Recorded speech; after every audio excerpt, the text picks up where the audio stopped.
Hello everyone, thank you very much for watching today. So today I think I've got my Facebook working again. It was just an update to the app that I use. And there I am live. So today, important topic that comes up every day, all day long. I get this from agents and I'm trying to help them, give them ideas. So I figured I'd do a video. I've done a few things in some videos about what to do with the inventories low, but this is all about what you should be doing with the inventories low. The one thing you got to keep in mind when I go through this list is this is awesome in a way for you to get more business. All right?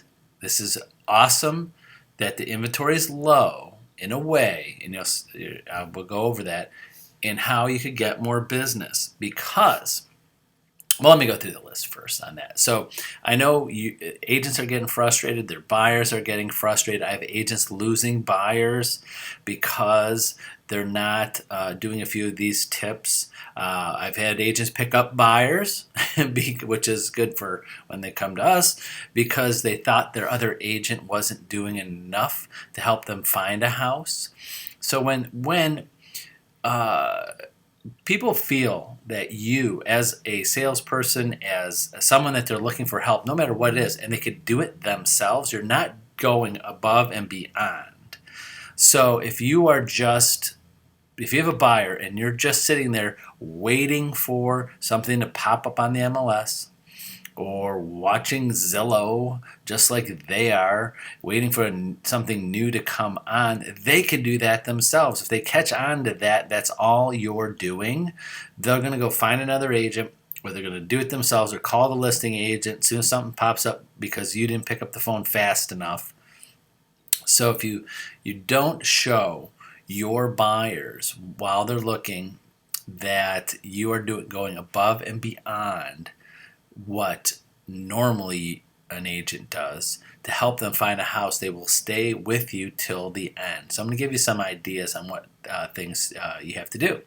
So first, you have to be resourceful. You have to be resourceful and say it to your clients and explain to them what you are going to do to find them a house. So you explain to them all the things that you're going to do. You're going to be on top of things with the MLS. As soon as things come on the market, you're going to notify them. You don't have to tell them. I suggest agents don't tell them. I put you on an automatic email. So as soon as something pops up, I automatically send it to you. I suggest you don't do that because other agents are telling them the same thing. I suggest to say, I am on the MLS and I'm on watching other websites and I'm watching the market. I'm talking to other agents. I'm doing other things to see when new things come on the market. But here, this is other things that I'm going to do above and beyond that. So here's a list of a few things. Number one, I suggest to watch Zillow and the for sale by owners and the make me moves on there. Anybody putting their house on Zillow is waiting for you to call them. Yes, they are. There's no one that uninformed about real estate. There's no seller that wants to sell their house by themselves that puts their house on Zillow and doesn't say, please, realtors, call me. Yes, they are. I know you're going to say, no, they're not. They're trying to find a buyer and cut us out. Well, ultimately, I mean, statistics, you never know all the exact statistics, but I know a majority of for sale by owners will pick an agent. I've heard 75%, I've heard 85%. So let's just be conservative. More than half of for sale by owners will get a realtor. And my opinion, disclosure, my opinion, this is the absolute worst time in history for a seller, to not use an agent. It's the worst time in history of real estate. Well, let's see, recent history of real estate, of inventory low, houses going over asking price. Yes, I'll tell any for sale by owner, you put your house on the market, you put a sign up and I know the market or know that area, your house is going to sell instantly. You'll sell it in one day. You know why you need me? Is because I am going to sell it at a higher price. We're going to get out. There are more buyers are going to be. You'll never know. You could sell it to someone driving by in a minute. But there might be a buyer that is on the other side of town in another state, another country that will pay you $20,000 over asking price, because we have houses going $20,000, $30,000, $40,000 over asking price. So if you want to just sell your house but not possibly get the best price for your house, put that for sale sign up. Get it on Zillow. You'll do it right away. Our value is in finding the most buyers and getting that highest price. So look at Zillow. Number 2, any for sale by owner website, any for sale by owner sign. You should be calling these people, stopping by, telling them you have buyers in their area. Definitely if you have buyers in that area, you should be calling every for sale by owner. You're not calling them to list their house. You're calling them to sell their house on that. And I won't go into some secret sauce here. If any agent wants some one-on-one scripts and dialogues on what to say to get your foot in the door, especially when you have a buyer and you want to sell their house, I'm happy to do that. That's a whole nother thing, and that's a case-by-case basis. And you should never be scared. You have the buyer. You have something that seller wants, that for sale by owner wants. They want to sell your house. You have that buyer. You are in control. So you could take that control and turn it into a great sale. So don't be scared of those for sale by owners. Number 3, don't be scared of the expireds. Look at the expireds out there. Some of these expireds are not just because they might not have had a great agent that had the guts to tell them you are way overpriced, or you need to do this, or you need to do that, or whatever reason you think it expired. And not just the recent expireds. Look back to the expireds maybe a year ago. Maybe someone was trying to sell their house last spring, last summer, during COVID, and just decided, it's still going on, but when it started, and decided, let's wait till afterwards. So look at the past expireds, the ones from a year ago, ones that never sold. Or look, you can look back on the MLS, look way back. So anything that's never sold, that was on a market at one time, these people might be interested in selling now, especially with the way how fast things are going and multiple offers and the prices they're getting. Also, look at, that's number 4, look at the solds 5 years ago, 6 years ago, 7 years ago. The national average is people live in their house about 7 years. So start looking back at the solds 7, 8 years ago. Look back at those. These might be people that are interested. You're targeting them. You might not want to call every person on the street, because a lot of these people have, or in an area, might have bought or sold in the last year, 2 years. And they might not be willing to sell right now. So you never know. You might be wasting your time just without doing any research to find when people bought that house. So again, go 7 years from now, or back 7 years, and you might be able to pick up someone. And then 5 is call other agents. Call other agents. You could search solds over, you could go back as many times as you want. Look for the listing agents. Look for the buyer's agents. You have that information, and how much time can it take you to send a quick text message? I'll give you a little idea. Someone, Jane Smith, realtor, sold a house in this price range, in this area, last year at this time. Send her a text. Hey, Jane, this is Tony with Central HomeStar. I have a buyer that's interested in a house similar to one you sold last year. Do you have any other sellers or possible clients that might be looking to sell, or maybe someone that was another agent that you've heard in your office or somewhere else that might have something? How long does that take? And you pull up the MLS, you could knock out probably 20, 30 sales in a half hour, 45 minutes of text messages. Now, all of these things, the Zillows, the for sale by owners, the expireds, the solds, the calling other agents, you are telling your client you're doing all this. And on a daily basis, Give them an update. You could give them almost specifics. If you do a lot, go, I called or contacted 30 other realtors. I've contacted 3 sales that people that sold and bought in the area that's about 7 years ago. I've talked to a few expireds, a couple for sale by owners. You tell them every day you're working for them, keeps them more, I'll use the term loyal. Can you guarantee that? Maybe if you get a buyer's agreement on that, but you're showing them you're just not sitting back and waiting.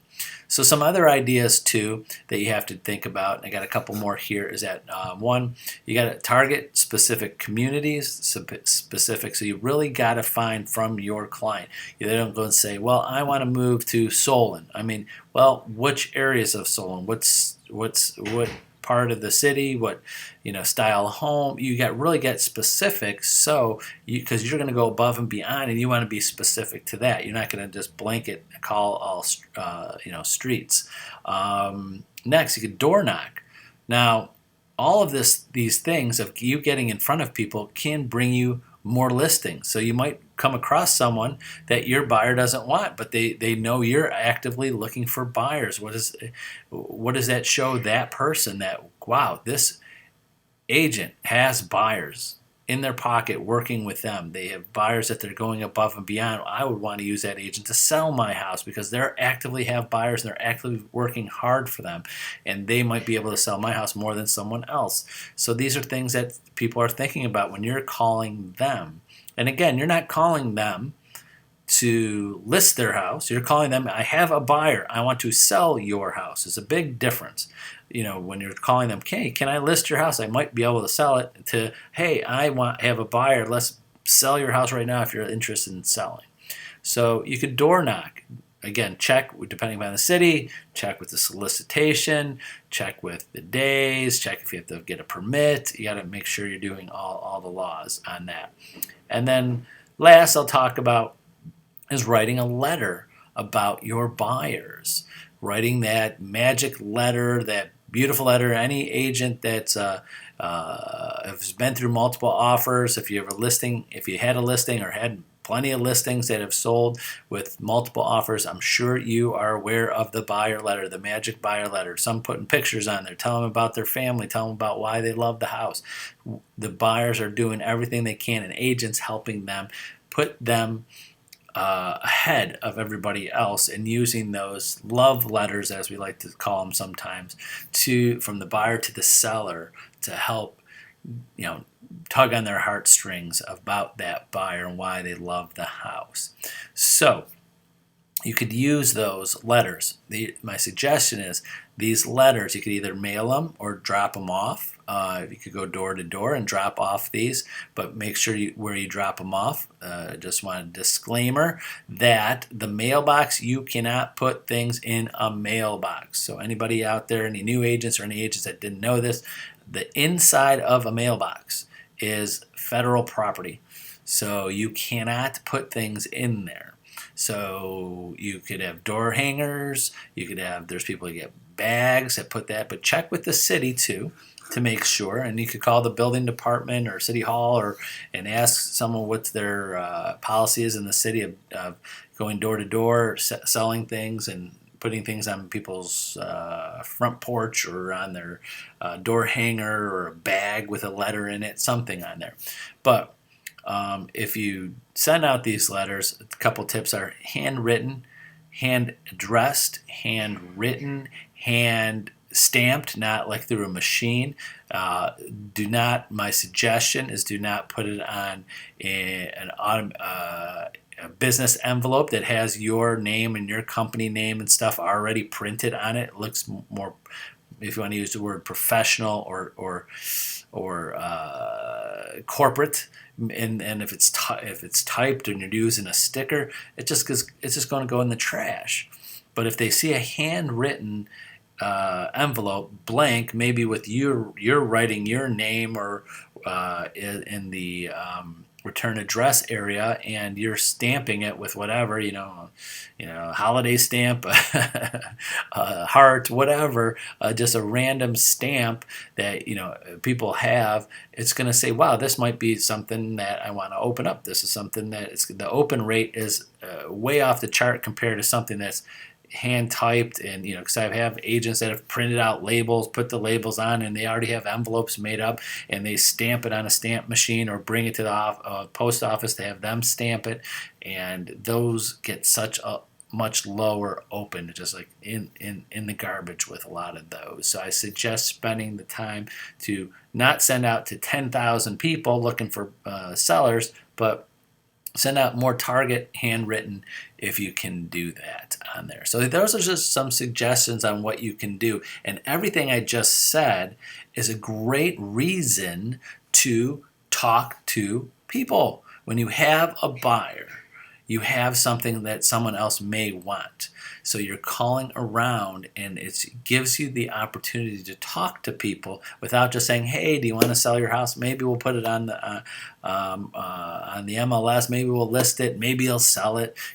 Obviously there's a lot better ways to say that, but sometimes if you call like, hey, I have a buyer, I'm trying to help these people, and you're going to get in the door, get your foot in the door, and you're going to open up a conversation a lot easier than just randomly calling people to hopefully they might want to sell. Also, have some information when you're making these calls and doing the door knocking. You better have some information to give them of what's going on in their market, so you can show them that you are active in that market and know what's happening.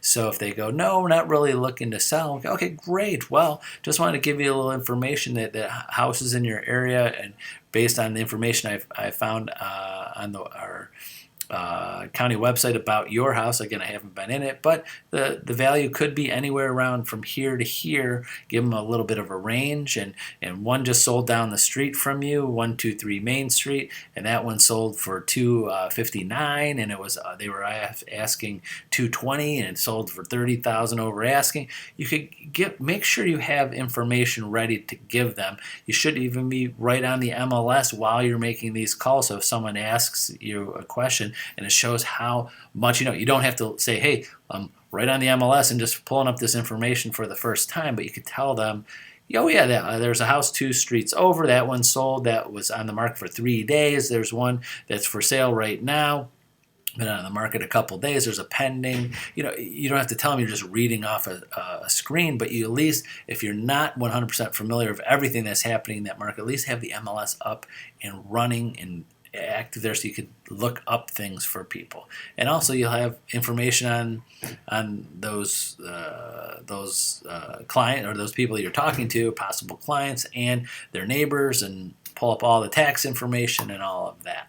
So hopefully this information helps you a little bit, and know it's helping a lot of agents out there. I know a lot of agents are doing this and taking advantage of this crazy low inventory market, and making it a positive thing in their business, and getting more business and getting more listings and getting more buyers and getting at least their name out in their communities or other markets there. So that's it for today. Have a great Wednesday. Thank you for watching, and we'll see you tomorrow at noon. Bye-bye.